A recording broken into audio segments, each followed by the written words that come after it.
सिंध जी तारीख़ ते तहक़ीक़ के सिलसिले में आउं रुख सिंधी अवां दोस्तनि साथियुनि सां मुख़ातिबु आहियां। अवां भेनरुनि भाउरनि खे सभिनी खे सलाम पहुचे।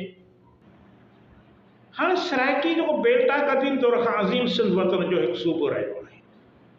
क़दीम सिंध मुल्क जो तख़्तकार राय घराणे जी हुकूमत खां वठी बिरहमल घराणे जी हुकूमत ताईं, यानी सिंध में अरबन जी फतेह यानी 712 ताईं अरोड़ हुयो। उन वक़्त बि मुल्तान सिंध वतन जे हिकु सूबे जो सूबाई शहर हो।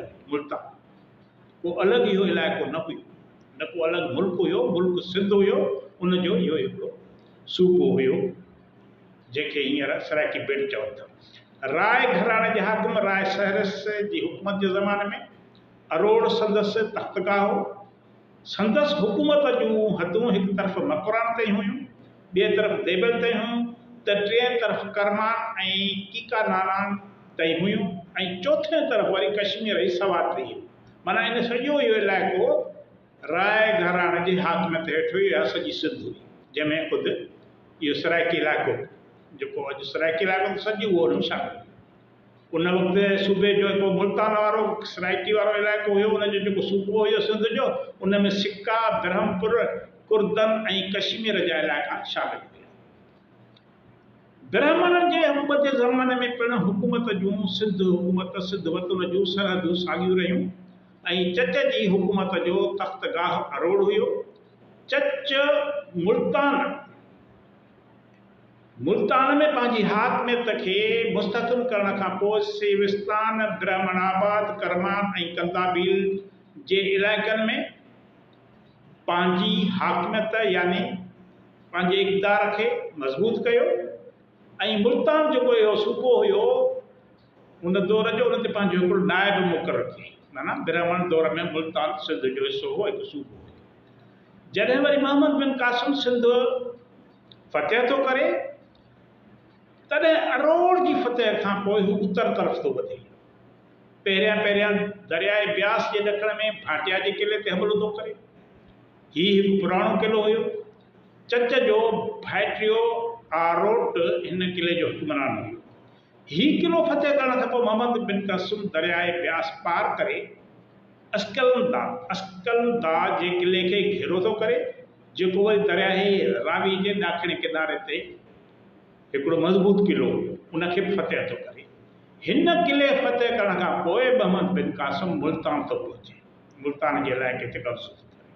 उन वक़्तु मुल्तान सिंध जे सरहदुनि में शामिल।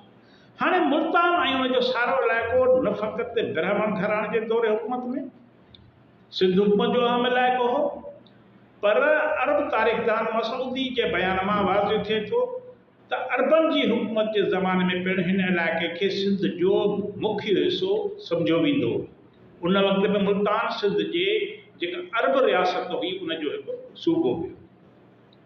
सैयद सुलेमान रिज़वी चचनामे जे हवाले सां बयानु कयो आहे त मुल्तान फ़क़ति हिकु शहर न, पर हिकु सूबो हुयो। रुगो शहर जो नालो न हो, पर इहो सूबे ते मुश्तमिल हुयो, जेको सिंध मुल्क जो हिकु हिसो हो। चचनामे में बि इहा ॻाल्हि आहे।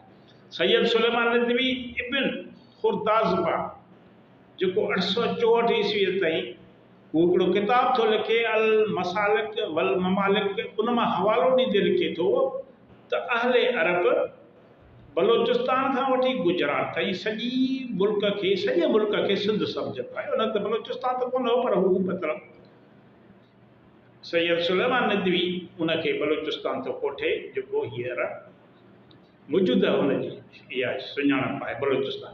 उन वक़्तु सिंध मुल्क में जेके शहर शामिल हुया, उन्हनि में कीकान, पनबह, मकरान, मेद, कंधार, खुसदार, कंदाबील, अरबाबील, देबल, खंभात, सावंतरी, मुल्तान ऐं भड़ोच, इहे जेके सिंध वतन में इहे शहर वॾा वॾा हुया। मुल्तान सिंध जो हिकिड़ो शहर हो। हाणे हिन में इहो साबित थिए थो त मुल्तान क़दीम सिंध मुल्क जो हिकु सूबो, जंहिंजे गादीअ जो हंधु मुल्तान शहर हो। हिन सिलसिले में वरी तव्हांखे ॿुधाईंदो त मसूदी 915 ईस्वीअ में लिखे थो त मुल्तान ऐं मंसूर खां सवाइ सिंध ऐं उन जे आसपास अरबन जूं ॿियूं बि नंढियूं रियासतूं हुयूं। इब्न होकिल 968 ईस्वी में लिखे थो त हू जॾहिं बर सगीर जे सफ़र ते अचे थो 968 ईस्वीअ में, त हू लिखे थो त हिन मुल्क जा बाबति हुन हाल अहवाल थो ॾिए, उन में नक्शो हिकिड़ो तयारु थो करे। इब्न होकल जो 968 ईस्वीअ जो हिकिड़ो नक्शो आहे सिंध जो, हुन तयारु कयो, जेको शायदि सिंध जो पहिरियों नक्शो हुजे, छो जो हुन खां अॻु को अहिड़ो नक्शो न मिलियो आहे। हाणे हिन नक्शे में हू सिंध जेको वतन आहे उन में गुजरात खां वठी सीस्तान ताईं आबादियुनि जा तफ़सील थो ॾिए, निशानदेही थो करे किथे किथे। हीउ इब्न होकल मुल्तान खे सिंध जो हिकु शहर ॾेखारियो आहे हिन नक्शे में। अहिड़ी तरह अस्तखरीअ पिणु 951 में मुल्तान खे सिंध जो हिकु शहर बयानु कयो आहे। इब्न खुर्दाज़बा 912 ईस्वी जंहिंजो हवालो सभु पाण मथे बि ॾिनो आहे, त सैयद सुलेमान नदवीअ ॾिनो आहे। उन पंहिंजे मज़कूरा किताब में मुल्तान खे सिंध जो हिकु शहर लिखियो आहे। साॻी तरह अलबेरूनी किताबुल हिंद में मुल्तान खे सिंध जो हिकु शहर शुमार कयो आहे। अलबेरूनी जी बयान मां ईअं थो साबित थिए त मुल्तान वारो खितो पिणु उन वक़्तु सिंध जो हिकु सूबो हुयो। हाणे सूमरा दौर में जॾहिं सूमरनि जो दौर, अरबनि जे दौर खां पोइ सूमरनि जो दौर थो शुरू थिए, त उन वक़्तु बि मुल्तान यानी सॼो सिराइकी बेल्ट जेको हिन वक़्तु आहे उहो सॼो सिंध में।